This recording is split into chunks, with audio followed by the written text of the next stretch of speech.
Felizes os que creem nas promessas de Deus. Amém? Vou ler aqui e você acompanha. Bem-aventurados que têm um coração de pobre, porque deles é o reino dos céus.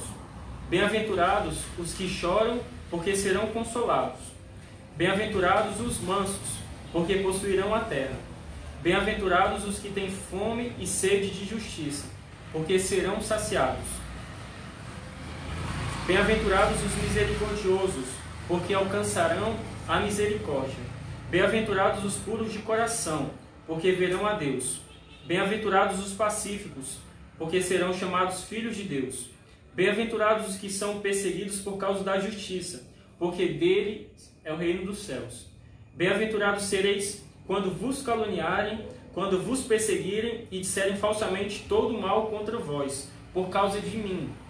Alegrai-vos e exultai, porque será grande a vossa recompensa nos céus. Pois assim perseguiram os profetas que vieram antes de vós. Palavra da salvação, glória a vós, Senhor. Esse evangelho, com certeza, se você já participou da igreja, você já ouviu, é as bem-aventuranças. O que é ser bem-aventurado? Bem-aventurança significa felicidade, Em algumas Bíblias falam bem-aventurados, outras Bíblias falam felizes, E essa passagem ela fala do céu, Então a gente vê Jesus descrevendo, bem-aventurados os pobres, bem-aventurados os misericordiosos, quem tem fome e sede de justiça, Então se você quer saber qual é a galera, qual é o naipe da galera que está no céu, são essas pessoas aqui. São os pobres em espírito, são os misericordiosos, Então é a descrição do perfil daquelas pessoas que estão no céu, que vão para o céu, E eu tenho certeza que você se encaixa em alguma dessas bem-aventuranças, Você se identifica a sua vida, pode ser que seja alguma dessas bem-aventuranças, E a gente vê no exemplo dos santos, que eles foram pobres em espírito. O que é pobre em espírito? É ser vazio de si, É ser vazio das suas ideias, das suas vaidades, das suas inclinações para o pecado e ser cheio de Deus, estar cheio de Deus, Então é interessante nós olharmos para as bem-aventuranças e vermos qual é a promessa que Jesus nos faz. Jesus ele não promete aquelas pessoas, com certeza eram pessoas aflitas, pessoas que esperavam receber algo, Ele não promete bens materiais, ele não promete carro, ele não promete riqueza, ele não promete luxo, ele não promete alegrias aqui da terra, ele promete alegria celeste, ele promete coisas espirituais, coisas do céu, E nós vemos atualmente muitas pessoas que vão deixando se levar por falsas promessas, Muitas pessoas que são corrompidas por falsas promessas e esquecem disso aqui. Jesus não fala para ela, olha, aqui na terra vocês não vão ser perseguidos, aqui na terra vocês não vão ter sofrimento, aqui na terra vocês todo mundo vão te amar, vão te admirar. Jesus não fala isso, Jesus dá esperança para o céu. Jesus não dá esperança aqui para a terra, mas Ele dá esperança para o céu. Cuidado para você não ser levado por discursos materialistas, por discursos terrenos, discursos que prometem uma alegria aqui na terra, porque nós não vamos ter essa alegria e plenitude aqui na terra, somente no céu. E o Senhor olha para aquelas pessoas com o coração sedento e vê que elas não precisam, que elas precisam não são coisas aqui da terra, mas são coisas do céu. E Jesus apresenta para elas essas coisas, Então nós precisamos olhar aqui e desejar o céu, meus irmãos. Mas isso eu quero falar mais para frente, Então as bem-aventuranças é a promessa da felicidade eterna. Não é a felicidade terrena, mas a felicidade eterna, Então hoje nós vamos falar sobre essas promessas. Eu tenho certeza que você carrega no seu coração várias promessas. Eu te convido a você lembrar. Quais são as promessas que você carrega no seu coração? O que você espera alcançar, que Deus te prometeu, ou alguma coisa, a sua família te prometeu, algum amigo te prometeu. Qual a promessa que você carrega no seu coração, E vamos recordar aqui a promessa da libertação do povo de Israel, Então, desde quando Deus chamou Abraão, pediu para que ele saísse da sua terra e caminhasse a uma terra, Deus ele prometeu uma geração, uma descendência eleita, ele prometeu uma terra, Então desde Abraão, aí depois veio o seu filho Isaac, depois veio Jacó que se tornou Israel, e de Israel veio os seus 12 filhos, né? As 12 tribos de Israel, e depois, né, dessa descendência chegou Moisés. E Moisés foi o profeta que libertou o povo de Israel. Então vamos recordar como foi essa libertação. Aquele povo que vivia no sofrimento, aquele povo que vivia escravizado no Egito, né? Que tinham seus bens tomados, que eram explorados, e Deus através de Moisés usou para a libertação. Então Jesus, ele prometeu a terra, a terra prometida, né? Então ele tirou aquele povo que estava escravizado e levou para a terra prometida. Mas entre esse tempo, o que aconteceu com o povo? Eles caminharam no deserto. É muito interessante nós notarmos isso, que Deus, ele prometeu a terra, mas foi necessário aquele povo passar pelo quê?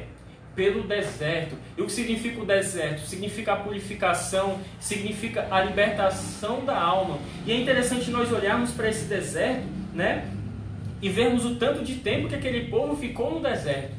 Por que aquele povo ficou no deserto? Porque era um povo de coração duro, era um coração fechado, mesmo Deus dando tudo o que eles precisavam, mesmo Deus mandando um maná, o alimento do céu, né? Aqueles povos permaneciam com o coração duro, e Moisés fazia milagres, dava carne, dava o pão, dava o alimento, e aquele povo permanecia com o coração duro, mesmo olhando os milagres de Deus, mesmo presenciando o que Deus fazia no meio deles. Aquele povo ficou com o coração duro. Por isso que eles ficaram tanto tempo no deserto, sofrendo, se purificando, porque o coração deles estava duro. Talvez você esteja passando por isso também, meu irmão. Talvez você esteja no deserto. Deus, ele já te prometeu algo e você está no deserto. Então eu quero te falar nessa noite, persevere, abra o seu coração, porque talvez você ainda não conquistou a promessa de Deus, porque o seu coração é duro, porque você ainda precisa ser purificado. Se você não se purificar, você não vai conseguir a promessa de Deus. É necessário passar pela purificação para chegar à terra prometida. E qual é a terra prometida que Deus fez para você? O que você espera conquistar? Persevere, mas aproveite o deserto para a purificação da sua alma. Você não vai chegar na terra prometida de qualquer jeito, de qualquer forma, mas é necessário passar pela purificação, meus irmãos, né? E é interessante a gente ver a forma que Deus, ele tem para realizar o cumprimento das suas promessas, né? Vamos recordar aqui também a morte de Lázaro, né? Certo dia, as irmãs de Lázaro foram avisar a Jesus que aquele homem que ele amava estava doente, né? E o que foi que Jesus fez? Jesus, ele correu imediatamente para ver Lázaro, para dar a cura da doença dele, né? Não. Jesus, o que ele fez? Ele esperou. Ele esperou. A palavra nos fala que ele esperou 2 dias. E até ele chegar lá, deu 4 dias. E quando ele chegou lá, o que aconteceu com Lázaro? Lázaro tinha batido as botas, né? Lázaro estava morto. Mas o que foi a promessa de Deus para essa passagem aqui? Para esse momento, né? Jesus iria ressuscitar Lázaro. Então veja, se Jesus tivesse chegado antes, Lázaro estava vivo. E não ia acontecer esse milagre. O próprio Jesus fala, esse milagre é para o louvor de Deus. Esse milagre é para a glória de Deus, para que o nome de Deus seja glorificado. Então Jesus sabe o tempo certo de tudo, meu irmão. Não importa se a doença vier, não importa se a morte vier, se os problemas, as purificações, a promessa de Deus na sua vida vai se cumprir. Eu profetizo na sua vida que a promessa que Deus ele te fez, ele vai se cumprir. Se você agarrar em Deus com todo o seu coração, com toda a sua alma, a promessa vai se cumprir. Por quê? Porque Deus ele é fiel. Se Deus ele prometeu, ele vai cumprir, né? Mas é necessário uma coisa também. É necessário nós acreditarmos e agir. Certo dia, um rapaz queria atravessar para o outro lado do rio, né? Ele queria alcançar outra margem. Então ele esperando algum barco ali para levar, né? Ele esperou até que chegou algum barco. E ao olhar aquele barco, ele notou que os 2 remos tinham uma palavra escrita em cada. E ele entrou, né? E aquele jovem que estava sem falar nada, ele, movido pela curiosidade, ele perguntou ao dono, né, do barco o significado daqueles nomes. Por que ele tinha colocado aquele nome? Em um ele colocou acreditar e no outro ele colocou agir. Então esse senhor desse barco, o dono do barco, o que ele fez? Ele pegou, o remo que estava escrito acreditar. Então ele remou com força. E o que aconteceu com o barco? O barco ficou girando. Ficou girando sem sair do lugar. Aí ele deixou esse remo de lado e pegou o outro remo que estava escrito agir, né? Então ele remou, o que aconteceu? O barco continuou girando. E depois ele pegou os dois e começou a remar. E o que aconteceu? O barco andou, o barco conseguiu alcançar o outro lado. Meu irmão, é necessário nós fazermos isso também. Não adianta somente nós acreditarmos sem agir. Não adianta você acreditar e ficar de braços cruzados. Não adianta. Se você está querendo conquistar algum emprego, se você está querendo conquistar a sua vocação ou qualquer outra coisa, não adianta somente acreditar e ficar de braços cruzados e achar que as coisas vão cair do céu, porque não vai cair. E não adianta somente agir sem acreditar em Deus. Não adianta você acreditar somente nas suas forças, tentar mover a sua vida somente com as suas forças, se não acreditar em Deus. É necessário você fazer as duas coisas. É necessário você acreditar, é necessário você agir para você conseguir conquistar a promessa de Deus na sua vida. E você vai conseguir chegar à outra margem do lago, mas acreditando e agindo. São Bento, na sua regra máxima, o que ele fala? Ora et labora. O que é ora et labora? Né? Ora e trabalha.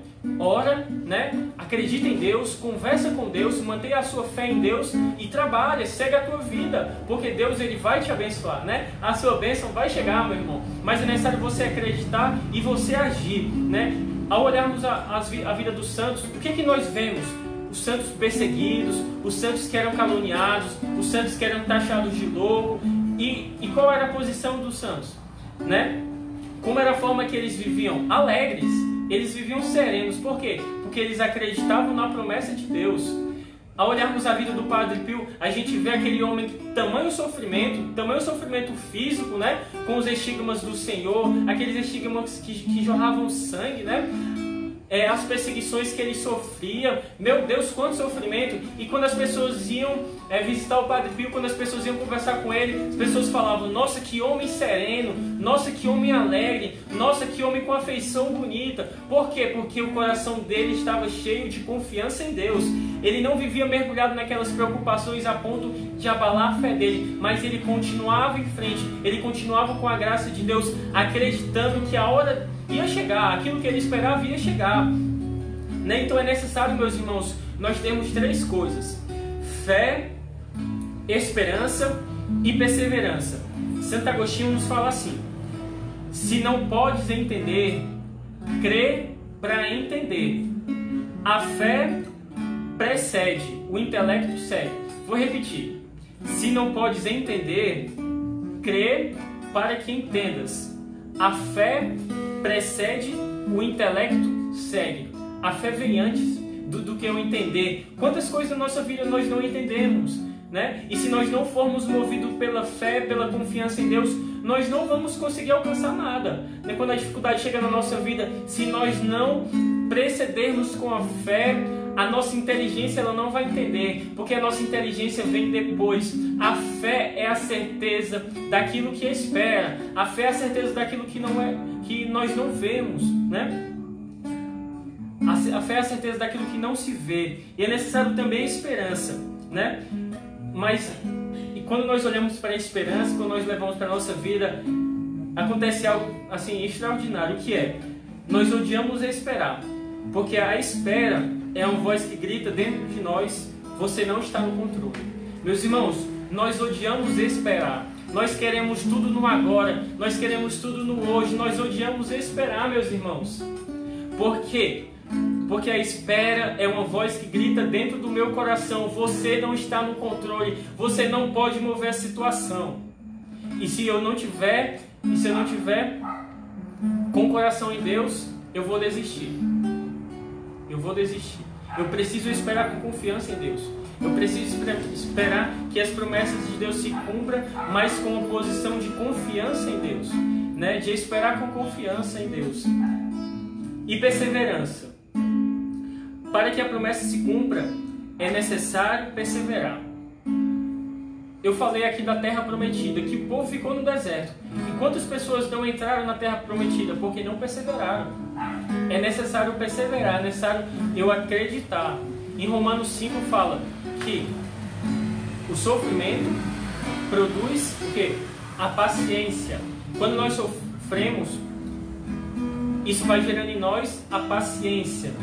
E a paciência gera o que em nós? A fidelidade. Então, quando nós sofremos, e se nós formos levando esse sentimento, né, para Deus, vai gerar paciência.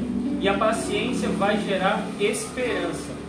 A paciência vai gerar fidelidade, e a fidelidade vai gerar esperança. E Romanos 5 fala, e a esperança não engana, porque o amor de Deus foi derramado em nosso coração pelo Espírito Santo que nos foi dado. Então é necessário nós passarmos por esse caminho para nós conquistarmos as promessas de Deus, né?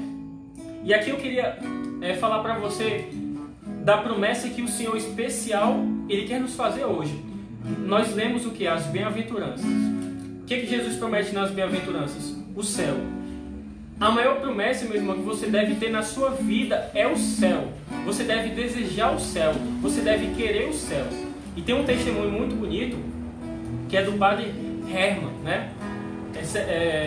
Aconteceu algo na vida dele, né? Que marcou muito, que deixou muito abalado, que foi a morte de sua mãe. Então esse padre andava muito preocupado, já não sabia o que fazia, já não conseguia mais exercer as suas funções do seu ministério. Mas, pela graça de Deus, quem vivia no mesmo momento que ele? São João Maria Vianney, somente São João Maria Vianney, né? Então ele foi até o santo, né? Até São João Maria Vianney, partilhar do seu sofrimento. Então ele falou tudo isso, né? E São João Maria Vianney falou uma coisa para ele: Deus, Ele vai consolar seu coração. Você vai receber no dia, em uma festa de Nossa Senhora, né? Em uma comemoração de alguma data festiva de Nossa Senhora, você vai receber a consolação, né? E aquele padre, ele acreditou, saiu dali com o coração com a esperança, né? E ele ficou esperando. E a graça dele veio 6 anos depois. Olha o tanto de tempo. 6 anos depois. O que chegou para ele? Chegou uma carta de uma irmã religiosa. E essa irmã, pouco tempo depois, morreu também com odor de santidade, como nós falamos na igreja, né? Aquelas pessoas que nós acreditamos que vão ser canonizados pela igreja. E ele abriu essa carta, né? E essa carta tinha uma revelação muito especial na vida dele, né? Que foi o que aconteceu no momento da morte da mãe dele. Então, eu vou ler aqui, né? E essa historinha tem nesse livro aqui, muito bom. O que fala? No momento em que... Isso aqui está escrito na carta, né? No momento em que a mãe do padre Herman estava ao ponto de dar o último suspiro, quando ela parecia sem conhecimento e sem vida, Maria, nossa boa mãe, se apresentou diante de seu divino filho e, prostrando-se a seus pés, lhe disse: graça, piedade ao meu filho, para esta alma que vai perecer.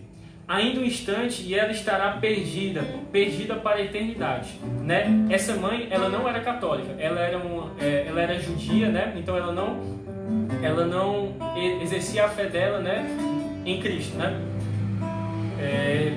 Continuando. Fazei, eu vos suplico, pela mãe de meu servo Herman, o que vós querereis que ele fizesse pela vossa, se ela estivesse em seu lugar e vós estivesse no dele. A alma de sua mãe é o seu bem mais querido. 1000 vezes ele me consagrou. Ele a confiou a ternura e a solicitude do meu coração. Poderia eu tolerar que ela pereça? Não, esta alma é minha propriedade. Eu a quero, eu a anuncio como a herança, como o preço de vosso sangue e de minhas dores, logo na cruz.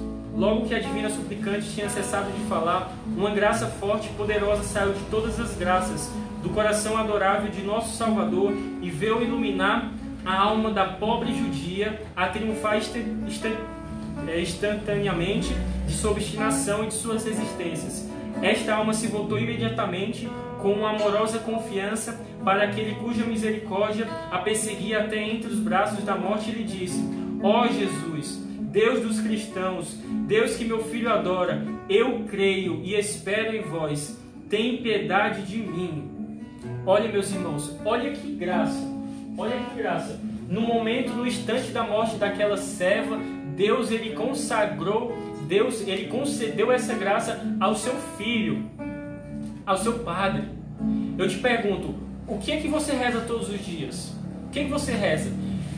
As suas orações, elas não estão sendo esquecidas. Nossa Senhora está guardando todas essas orações. Veja como diz a história. Eu posso deixar com que essa alma pereça, com que essa alma vá para o inferno? Não. O meu filho consagrou esta alma mais de 100 vezes a mim. Eu não posso deixar com que se perca. Meus irmãos, a sua oração está sendo ouvida. A sua oração está sendo... e ela vai ser atendida. Creia nas promessas de Deus na sua vida que você vai conquistar. Amém? Então nós precisamos desejar, acima de tudo, acima de todas as coisas, o céu, meu irmão. Eu não sei o que você tem pedido a Deus. Eu não sei se você quer, conquistar algum emprego, se você quer conquistar algum bem material, se você quer conquistar uma casa, se você jovem, você quer que você quer que Deus te abençoe e lhe dê a sua Maria, o seu José, um namoro santo, Eu não sei o que você reza, eu não sei o que você pede a Deus, que você quer, as promessas de Deus. Mas acima de todas essas coisas deve estar o desejo do céu, a salvação, meus irmãos, a salvação que as bem-aventuranças falam, os felizes que as bem-aventuranças falam.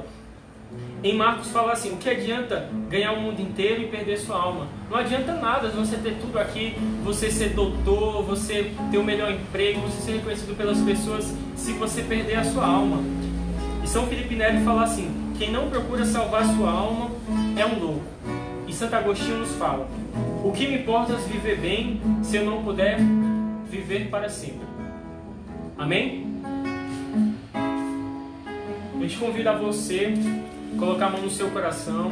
Vamos rezar um pouquinho, Nós falamos sobre fé, sobre esperança, sobre perseverança, Várias coisas sobre as promessas de Deus, sobre a felicidade, sobre aquilo que nós queremos conquistar, E em especial o céu. Meus irmãos, Deus ele tem um céu maravilhoso para todos nós. Meus irmãos, Deus ele tem uma propriedade lá no céu reservada para você. Já está tudo certo. Só falta você abraçar isso. Só falta você agir, e acreditar em Deus. Por isso eu te convido a você colocar a mão no seu coração e rezar. Senhor, nessa noite, Senhor, eu quero buscar as coisas do alto. Senhor, nessa noite eu quero lutar pelo céu. Senhor, nessa noite eu quero acreditar nas promessas que Tu fizeste para a minha vida, Senhor. Nessa noite eu quero me abandonar nos Teus braços.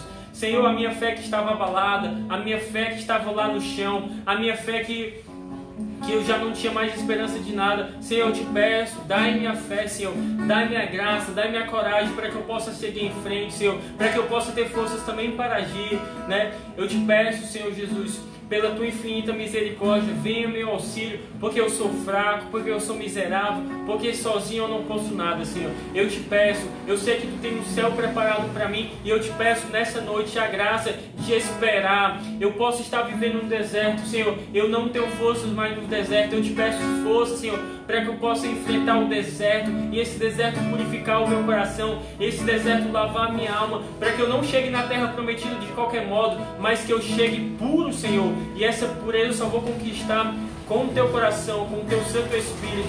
Por isso eu te peço, Senhor Jesus, eu te peço essa graça, Senhor Jesus, de acreditar e confiar e esperar todas as coisas em Ti.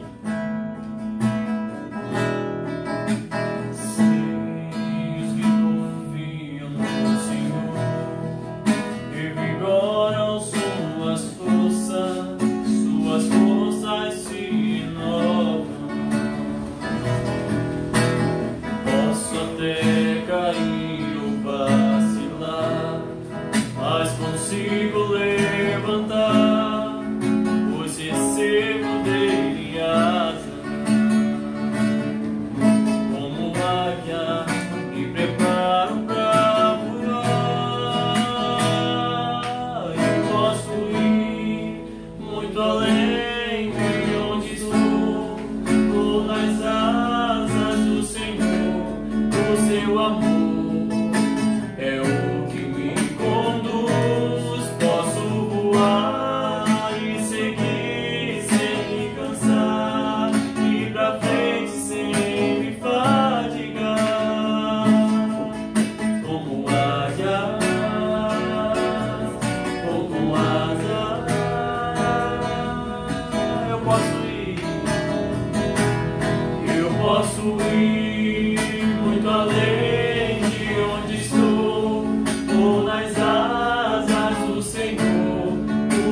amor.